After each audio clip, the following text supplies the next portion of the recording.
नमस्कार। आज की वर्चुअल क्लास में आप सभी का हार्दिक स्वागत एवं अभिनंदन है। आज हम अध्ययन करेंगे महादेवी वर्मा जी द्वारा रचित कविता दुख की बदली का। इस पाठ के अध्ययन के बाद हम दुख की बदली कविता के सारांश को समझ सकेंगे। दुख की बदली कविता में निहित भावों की व्याख्या कर पाएंगे। भावों की व्याख्या के साथ कविता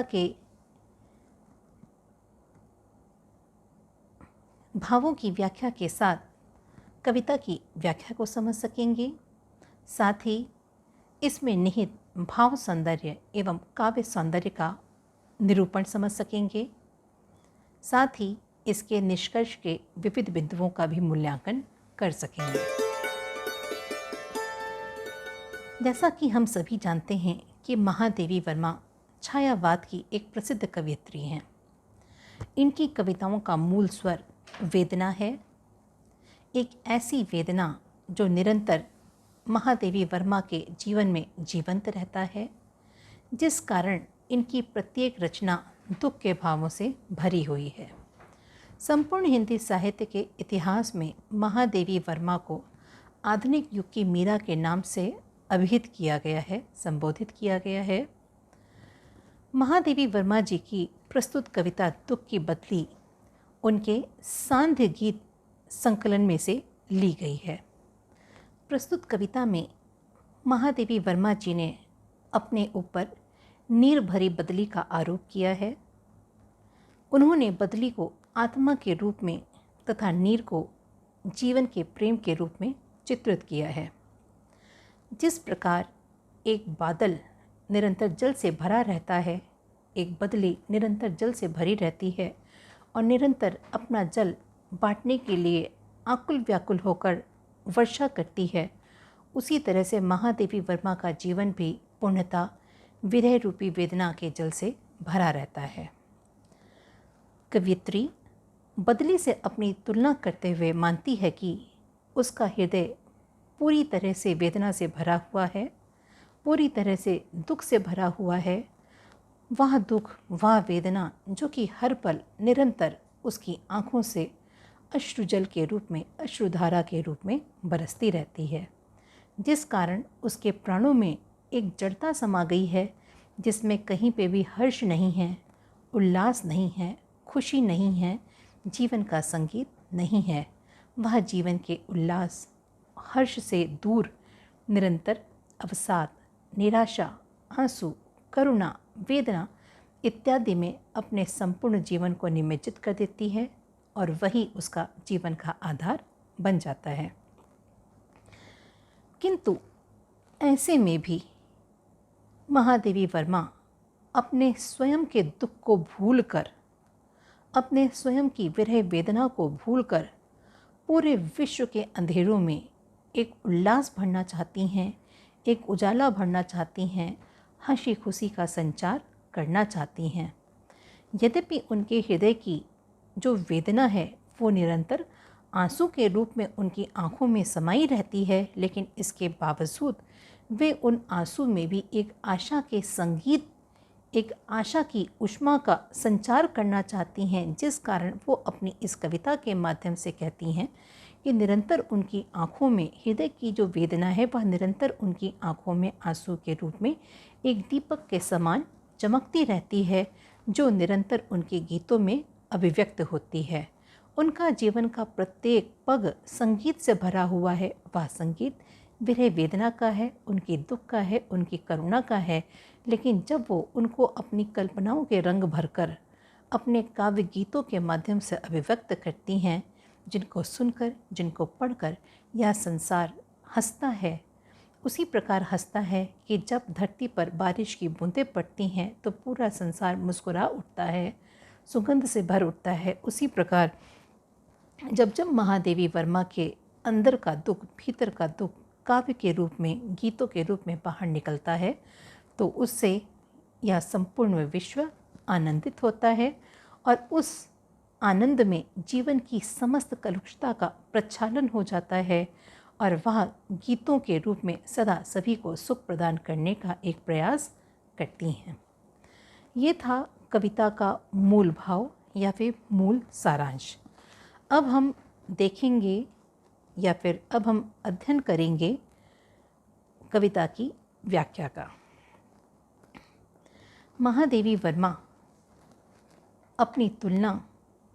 एक नीर से भरी हुई बदली के रूप में करती हुई कहती हैं कि मैं नीर भरी दुख की बदली, कि मैं क्या हूँ, कि मैं जिस प्रकार एक बदली के अंदर निरंतर जल भरा रहता है, उसी तरह से मेरा यह जीवन भी कैसा है, उस बदली के समान है। मेरा यह जीवन उस बदली के समान है जिसमें दुख, जिसमें निराशा, जिसमें करुणा, जिसमें पीड़ा रूपी जल निरंतर भरा हुआ है।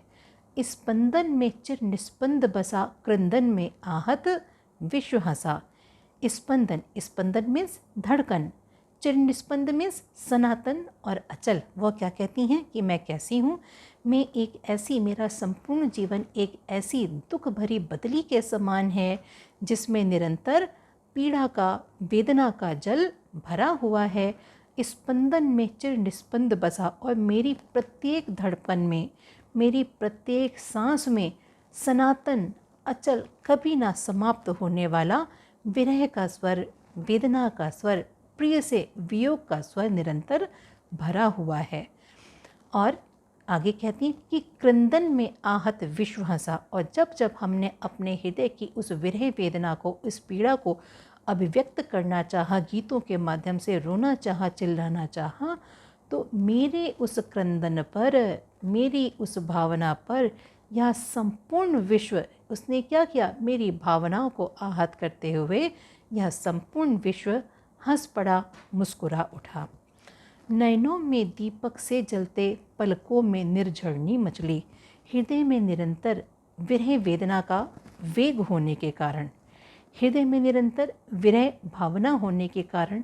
प्रत्येक सांस, प्रत्येक धड़कन विरह से युक्त होने के कारण मेरा यह जीवन कैसा है, एक दुख से भरी हुई बदली के समान है, विरह से भरी हुई बदली के समान है। और जब जब मैंने अपने इस दुख की अभिव्यक्ति अपने काव्य, अपनी कविता, अपने गीतों के माध्यम से करी, जिसको सुनकर यह संसार केवल उसके ऊपर उसने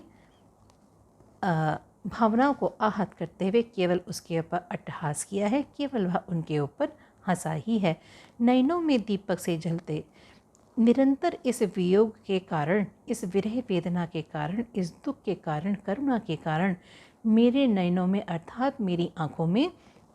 दीपक से जलते, निरंतर मेरी आँखों में अश्रु समाये रहते हैं। और ऐसा लगता है कि जैसे वे अश्रु दीपक के समान हैं जो निरंतर मेरी आँखों में जलते रहते हैं।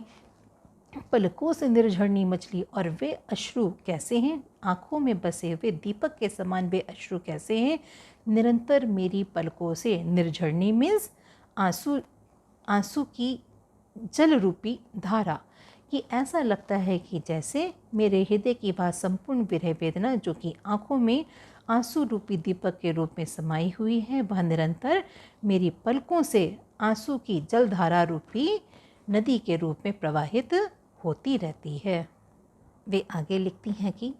मेरा पग पग संगीत भरा, श्वासों से स्वप्न पराग झरा, नभ के नवरंग बनते दुकुल, छाया से मलय बयार पली। सर्वप्रथम शब्दों के अर्थों को देखते हैं। यहाँ पे श्वासों से अभिप्राय सांस, स्वप्न पराग से अभिप्राय स्वप्न रूपी सुगंध, दुकुल, दुकुल मीन्स दुपट्टा, एक सतरंगी दुपट्टा, और मलय बयार शीतल वायु, एक ऐसी शीतल वायु जो मलय पर्वत से आती है, जो अत्यंत ही सुगंधित होती है। हम इसकी व्याख्या को देखते हैं। वे लिखती हैं कि मेरा पग पग संगीत भरा, श्वासों से स्वप्न पराग झरा। महादेवी वर्मा अपने संपूर्ण विरह जनित, विरह से भरे हुए अपने जीवन की तुलना एक नीर से भरी हुई बदली से करते हुए कहती हैं कि जिस तरह से एक नीर से भरी हुई बदली के अंदर, एक जल से भरे हुए बादल के अंदर जीवन का प्रत्येक संगीत, जीवन का प्रत्येक रंग समाया रहता है, उसी तरह से मेरे जीवन का पग पग किससे भरा हुआ है, विरह रूपी, वेदना रूपी प्रिय के बिछोह के कारण जो निरंतर अश्रु मेरी आंखों से झर रहे हैं, उन सभी से मेरा यह जीवन भरा हुआ है। अर्थात विरह वेदना रूपी संगीत से मेरा जीवन भरा हुआ है, जिस कारण श्वासों से स्वप्न पराग झरा। जिस प्रकार बदली से जब वर्षा होती है, जब आसमान में छाए हुए बादलों से, जब सघन बादलों से जब धरती के ऊपर वर्षा होती है और उस वर्षा के कारण, उस वर्षा की बूंदों के कारण संपूर्ण धरती एक सुगंध से भर जाती है, उसी प्रकार महादेवी वर्मा जी भी कहती हैं कि मेरा यह जीवन कैसा है, दुख भरे संगीत से भरा हुआ है, विरह वेदना से भरे हुए संगीत से भरा हुआ है, और उसमें श्वासों के स्वप्न पराग झरा, और उसमें निरंतर मेरी आंखों से अश्रु वर्षा होती रहती है, जिनको देखकर ऐसा लगता है कि जैसे कि मेरी आंखों से गिरने वाला प्रत्येक अश्रुकण क्या है, मेरे इस विरह रूपी जीवन में सुगंध फैला रहा है, या इस संसार को मेरे विरह जनित सुगंध से प्लावित या फिर सुगंधित कर रहा है। आगे वे लिखती हैं, आगे कहती हैं, नभ के नव रंग बनते दुकुल छाया से मलय बयार पली। जिस तरह से वर्षा ऋतु में वर्षा होने के उपरांत या वर्षा के समय में या फिर बदली छाने के कारण आकाश में अलग अलग प्रकार की इंद्रधनुषी छटाएं दिखाई पड़ती हैं, अलग अलग तरह के अनेक रंग दिखाई पड़ते हैं, उसी प्रकार मेरे जीवन में यह जो विरह रूपी संगीत भरा हुआ है, वह निरंतर क्या कर रहा है, वे मेरे इस जीवन को अनेक प्रकार के प्रिय की यादों रूपी अनेक प्रकार के रंगों से भर रहा है, रंग रहा है, जिसमें अनेक प्रकार के सुख, दुख, आशा, निराशा, हर्ष और विषाद रूपी स्मृतियाँ समाई हुई हैं, जो कि मेरे इस जीवन को इंद्रधनुष की छटा के रूप में, इंद्रधनुष के रंगों के रूप में निरंतर रंगीन किए रहती हैं, निरंतर उसमें नव नव रंग भरती रहती हैं। छाया से मलय बयार पली। जिस प्रकार बादलों की छाया में एक शीतल और सुगंधित वायु चलती है, जो सभी के मन को अपनी तरफ अनायास खींच लेती है, उसी प्रकार मेरे जीवन भी, मेरा यह जीवन भी दुखी प्राणियों के जीवन में शीतलता प्रदान करता है, उनको सुख की अनुभूति प्रदान करता है। उपरोक्त पंक्तियों में महादेवी वर्मा जी ने अपनी तुलना, अपने दुख की तुलना, अपनी वेदना की तुलना नीर से भरी हुई बदली के रूप में की है, कि जिस तरह से बादलों के अंदर पानी भरा रहता है, निरंतर पानी भरा रहता है, उसी तरह महादेवी वर्मा जी के जीवन में भी वियोग के कारण, वेदना के कारण निरंतर अश्रु रूपी जल भरा रहता है। इसके साथ ही महादेवी वर्मा जी ने इसमें पुनरुक्ति प्रकाश अलंकार, रूपक अलंकार और मानविक अलंकार का सफल प्रयोग किया है। लाक्षणिकता के कारण कवियत्री ने अपने कथन को गंभीरता प्रदान की है। प्रतीकात्मकता इनके काव्य का एक विशेष गुण है। भाषा भावों को अभिव्यक्ति प्रदान करने में सर्वथा सफल हुई है। अपने आगे के गीति काव्य में वो स्पष्ट कहती हैं कि मैं क्षितिज भ्रुकुटी पर घिर धूमिल, चिंता का भार बनी अविरल, रज कण पर जल कण हो बरसी, नव जीवन अंकुर हो निकली। महादेवी वर्मा जी अपने जीवन की तुलना एक नीर से भरी हुई बदली के समान करते हुए कहती हैं कि जिस प्रकार मैं क्षितिज भ्रुकुटी पर घिर धूमिल, क्षितिज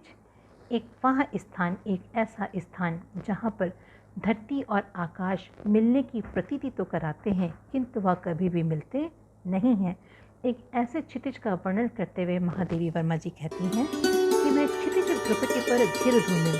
कि मेरा यह जीवन कैसा है, मेरा यह जीवन उस क्षितिज के समान है जहाँ पर धरती और आकाश मिलते हुए दिखाई पड़ते हैं, और वर्षा ऋतु में उस क्षितिज को देखने पर ऐसा लगता है कि जैसे वहाँ पर नीर से भरी हुई बदली छाई रहती है।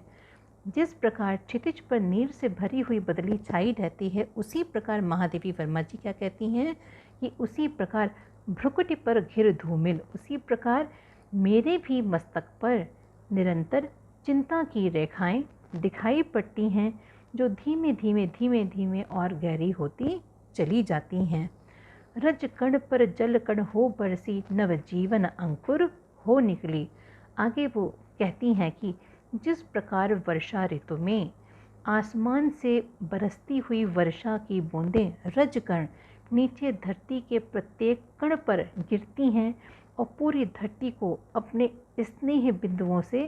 संचारित कर देती हैं, जिसके फलस्वरूप इस धरती पर नव जीवन के अंकुर प्रस्फुटित हो जाते हैं और नव जीवन का संचार होता है। उसी प्रकार मेरा यह जीवन भी कैसा है, मेरा यह जीवन भी दुख से भरा हुआ है और उस दुख से भरे हुए जीवन के कारण, उस विरह के कारण, वेदना के कारण मेरी आंखों से जो निरंतर अश्रुजल वर्षा होती रहती है और उस अश्रुजल वर्षा होने के कारण जो मेरा गीत काव्य उदित होता है या फिर जो मेरा स्वर निकलता है वह भी कैसा है, वह भी दुखी जनों के हृदयों में नव आशा का संचार करता है और वह नव आशा का संचार उनके जीवन को नव संगीत से, नव उम्मीदों से भर देता है। यहाँ पे एक बात द्रष्टव्य है कि छायावाद की जो प्रमुख विशेषता है कि छायावादी कवि अपनी व्यक्तिगत विरह वेदना से बहुत ही ऊपर उठकर विश्व कल्याण की भावना के स्वर को बार बार मुखरित करने का प्रयास करते हैं और महादेवी वर्मा जी की इस कविता के माध्यम से, इन पंक्तियों के माध्यम से कि नव कण पर जल कण हो बरसी, नव जीवन अंकुर हो निकली, यहाँ पे भी वो अपने इसी भाव की अभिव्यक्ति कर रही हैं जहाँ पे उनके हृदय में समाई हुई उनकी व्यक्तिगत विरह वेदना, जिसको कि जब वो प्रकट करती हैं, जहाँ जो अश्रु वर्षा के रूप में निरंतर समाज में प्रकट होती है, उससे क्या होता है, जो निरीह जन है, जो दुखी जन है, उसके हृदय को शांति मिलती है और उससे उसके जीवन में नव उम्मीदों का संचार होता है। वो उसके जीवन से प्रेरणा लेते हैं कि कितना भी दुख क्यों ना हो, कितना भी कष्ट क्यों ना हो, कितना भी शोक क्यों ना हो, कितना भी विरह क्यों ना हो, कितनी भी अश्रुजल वर्षा क्यों ना हो, लेकिन उसके बावजूद भी जीवन का एक राग, जीवन का एक संगीत है जो आशा के रूप में निरंतर एक नया संदेश प्रदान करता है। आगे की काव्य पंक्तियों में वे लिखती हैं कि पथ को न मलिन करता आना, पद चिन्ह न दे जाता जाना, खुद मेरे आगम की जग में सुख की सिहरन हो अंत खिली। महादेवी वर्मा इन पंक्तियों में अपने जीवन की तुलना एक नीर से भरी हुई बदली से करते हुए कहती हैं कि जिस प्रकार बदली के आकाश में छाने पर ना तो आकाश का मार्ग मलिन होता है और ना ही उस बदली के मिट जाने पर आकाश में उसका कोई भी स्मृति चिन्ह शेष रह जाता है, लेकिन इसके बावजूद बदली के छाने पर यह संपूर्ण संसार हंसी, खुशी और उल्लास से भर जाता है। उसी प्रकार वे अपने बारे में कहते हुए, अपने जीवन के बारे में वे कहती हैं कि जिस प्रकार बदली के छाने पर आकाश में उसका कोई भी चिन्ह शेष नहीं रह जाता और उसके मिट जाने पर जिस तरह से उसका कोई भी चिन्ह शेष नहीं रह जाता, उसी प्रकार कवियत्री के इस संसार में आने पर ना तो उसका कोई भी चिन्ह, उसकी कोई स्मृति शेष रहती है, ना तो कहीं पे कोई मार्ग अवरुद्ध होता है, ना कहीं पे कोई भी मार्ग मलिन होता है। अर्थात कवियत्री के जीवन में आने पर, इस संसार में आने पर उसके आने और जाने का यद्यपि किसी के जीवन पर कोई भी फर्क नहीं पड़ता, इस संसार पे कोई भी फर्क नहीं पड़ता, किंतु फिर भी उसका आना इस संसार को खुशी प्रदान कर जाता है। आगे वे कहती हैं कि विस्तृत नभ का कोई कोना, मेरा ना कभी अपना होना,